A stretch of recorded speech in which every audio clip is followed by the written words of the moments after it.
आज का ये कार्यक्रम विशेष तौर से हमारे विधायक जी के दिशा निर्देश के अनुसार हल्का उकलाना के कार्यकर्ताओं ने आज भारतीय राष्ट्रीय कांग्रेस का 139वां स्थापना दिवस मनाया और आप सभी पत्रकार साथियों को भी भारतीय राष्ट्रीय कांग्रेस के स्थापना दिवस की बहुत बहुत हार्दिक बधाई। चाहे नौकरियों की बात हो, आज मैं हरियाणा प्रदेश की बात करूं तो नशे में नंबर 1 है, क्राइम में नंबर 1 है, और दूसरी ओर जो पीछे 10 साल का जो हुड्डा साहब का कार्यकाल था उसमें विकास में नंबर 1 था। सरकारी नौकरियां थी युवाओं के पास, हर वर्ग का उन्होंने भला किया। और इस सरकार में भाजपा जजपा की जो सरकार है, एक भी पेपर आप बता दो जो लीक ना हुआ हो। पीछे CET पे हमने प्रदर्शन किया था हिसार में, 3,59,000 जो क्वालिफाई हैं हमारे साथी, उनको परीक्षा में बैठने का मौका तक नहीं दिया जाता। तो युवाओं में रोष है।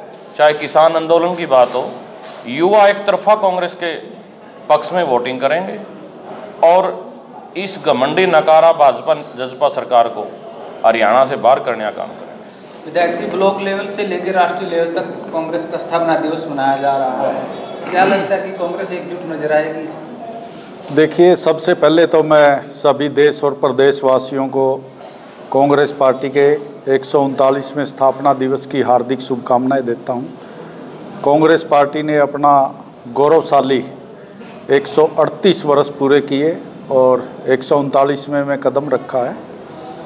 और पूरे देश के अंदर आज राष्ट्रीय स्तर पे श्री मल्लिकार्जुन खड़गे जी हमारे राष्ट्रीय अध्यक्ष हैं, उनके नेतृत्व में नागपुर के अंदर ये आज प्रोग्राम आज कांग्रेस पार्टी की तरफ से स्थापना दिवस मनाया जा रहा है।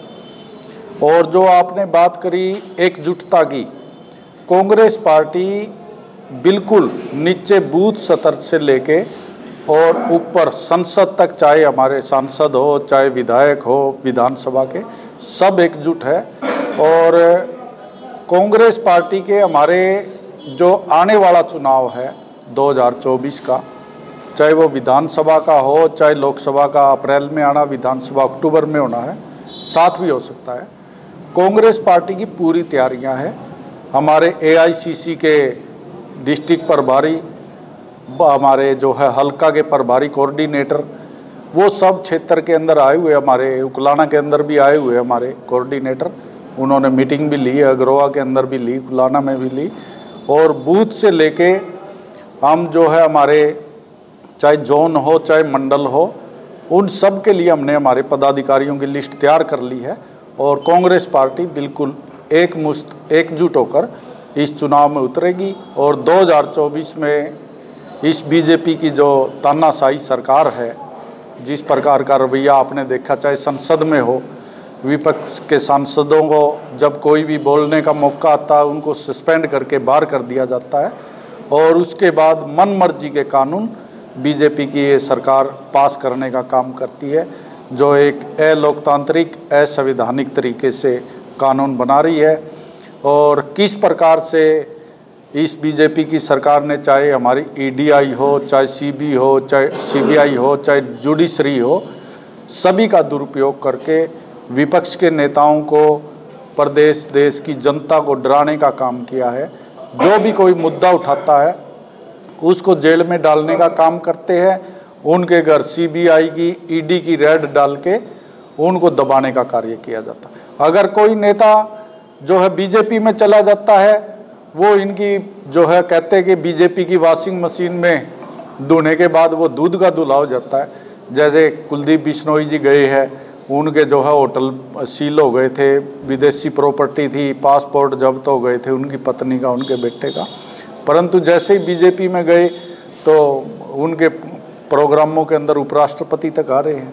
तो मतलब वो करप्शन, और वो जब विपक्ष में होते हैं तो सब कुछ दिखाई देता, नहीं तो इतने राष्ट्रीय स्तर के नेता जो है उनके बच्चों की शादियों में आ रहे। तो मैं समझता हूँ कहीं ना कहीं जो है ये तानाशाही सिस्टम BJP का, जो आज जनता के ऊपर, नेताओं के ऊपर, जो देश की जनता की आवाज़ उठाते हैं उनके ऊपर हैवी है। आपके विधानसभा क्षेत्र में सांसद दीपेंद्र सिंह हुड्डा के कार्यक्रम चले हुए हैं, क्या क्या? सांसद दीपेंद्र हुड्डा जी ने हमारे क्षेत्र में जो है, पहले हमने कुलेरी गांव में रैली करी थी, हाथ से हाथ जोड़ो रैली, और बड़ी सक्सेसफुल रैली वो उकलाना हल्का की रही। 10,000 से ज़्यादा लोगों ने उसमें हिस्सा लिया। और अभी दोबारा गांव सोथा के अंदर 30 दिसंबर को दीपेंद्र हुड्डा जी जो है हाथ से हाथ जोड़ो एक रैली, ग्रामीण स्तर की रैली है ये पूरे हल्का स्तर की नहीं है, परंतु इसमें भी अच्छे गांव के लोग वहाँ इकट्ठे हो गए। तो उसके लिए भी हमारी पूरी तैयारी, सभी साथियों से मेरा अनुरोध भी है कि 30 तारीख को 3 बजे सोथा गांव में सभी पहुँचे और माननीय हमारे सांसद दीपेंद्र हुड्डा जी के विचार सुने। किस प्रकार से इस बीजेपी की सरकार ने, चाहे आज हम युवा की बात करें, युवाओं को लूटने का काम किया है। आज जैसे सतेंद्र जी ने, हमारे प्रधान जी बैठे हैं, तो इन्होंने बताया कि युवाओं के लगभग 30 तो पेपर जो है लीक हो चुके हैं हरियाणा के अंदर, और लगभग जो वैकेंसी निकालते हैं वही कोर्ट में चली जाती है। ये जो दूसरे जो पेपर लेते हैं ये स्टेट वगैरह के, और इनमें 3-3 लाख बच्चों ने जो है पेपर पास किए, लेकिन कहीं पर भी उनको कोई रोजगार देने की, नौकरी देने की कोई पहल सरकार की तरफ से नहीं। एक कौशल रोजगार लेके आ गए हैं।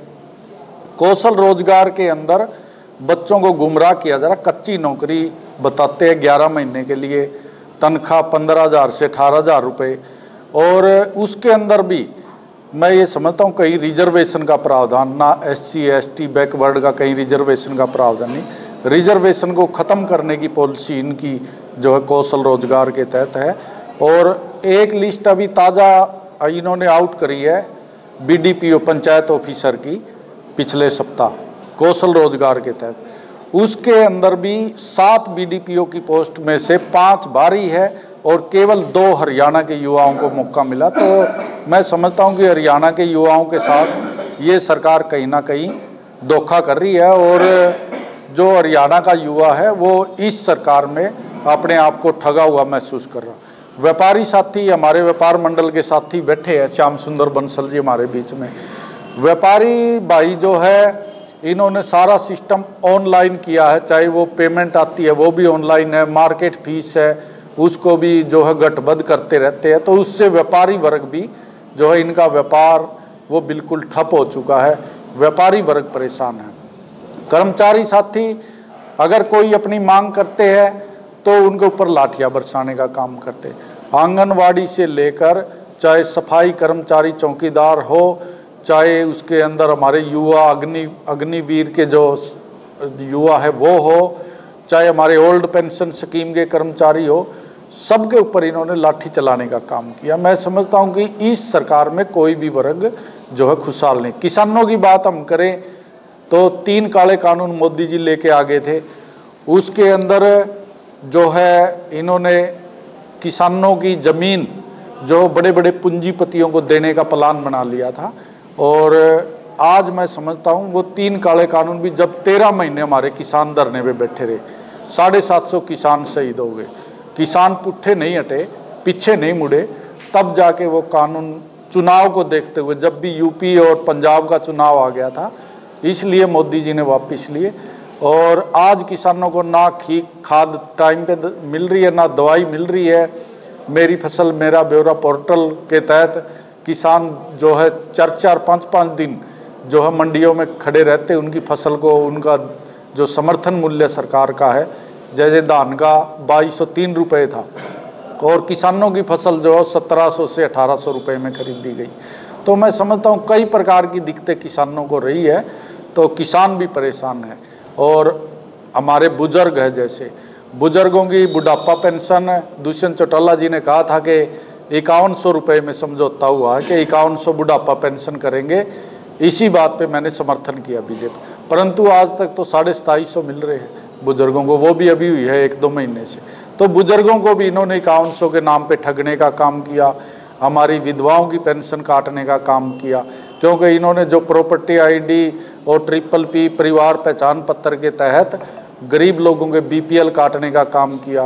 किसी गरीब आदमी को जो कांग्रेस के समय में चौधरी भूपेंद्र हुड्डा के समय 100 वर्ग गज के प्लाट दिए जाते थे, वो स्कीमें इन्होंने बंद कर दी। किसी को 1 इंच भी मतलब जगह नहीं मिली, ना किसी को मकान बनाने का अनुदान मिलता। गरीब लड़कियों के लिए इंदिरा गांधी प्रियदर्शनी शगुन योजना चलती थी कांग्रेस के समय में, वो किसी गरीब को कन्यादान के पैसे नहीं मिलते।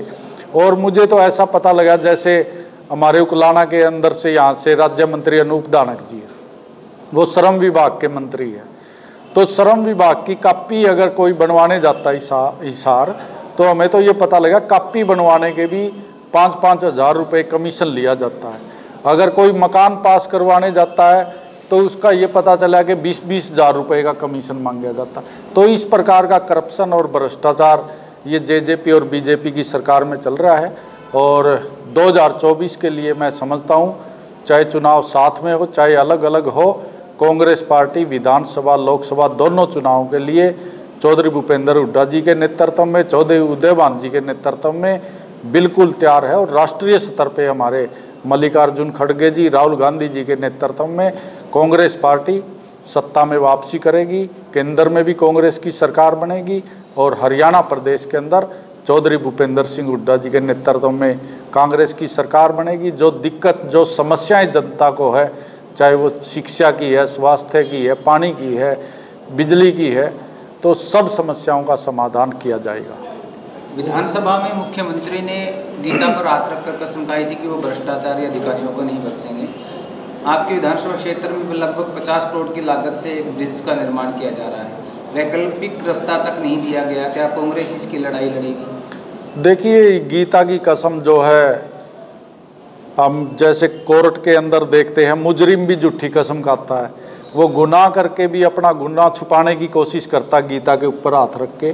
तो मुख्यमंत्री जी का वही काम है, गुनाह करके गीता पे हाथ रख के जो है अपने गुनाह छुपाने पे लगे हुए हैं। इस सरकार के अंदर अधिकारियों की छोड़िए, आप कौशल रोजगार के कितने इनके जो है अधिकारी जो है पैसे लेते हुए, इनके HPSC के जो है चेयरमैन, वो उसके अंदर ऑफिस के अंदर उनके पैसों के सूटकेस पकड़े गए और बिना खर्ची बिना पर्ची की बात करते हैं।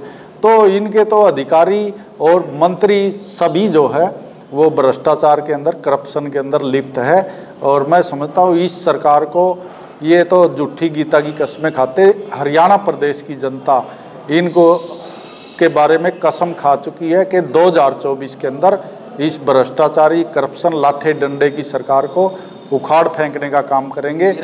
और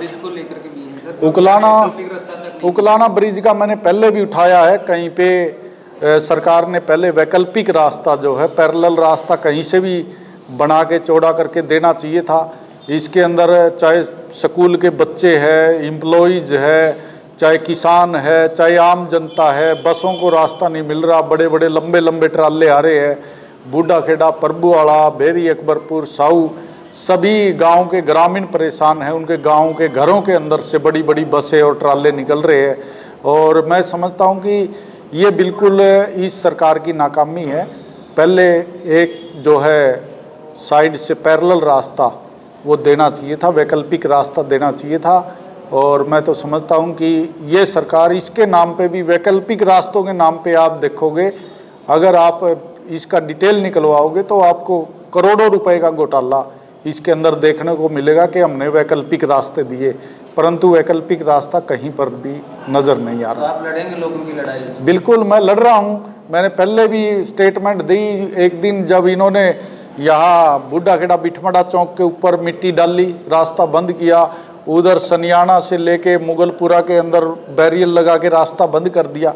मैंने सब मुद्दों को उठाया है कि सरकार पहले रास्ता दे, उसके बाद पुल निर्माण का कार्य शुरू करे।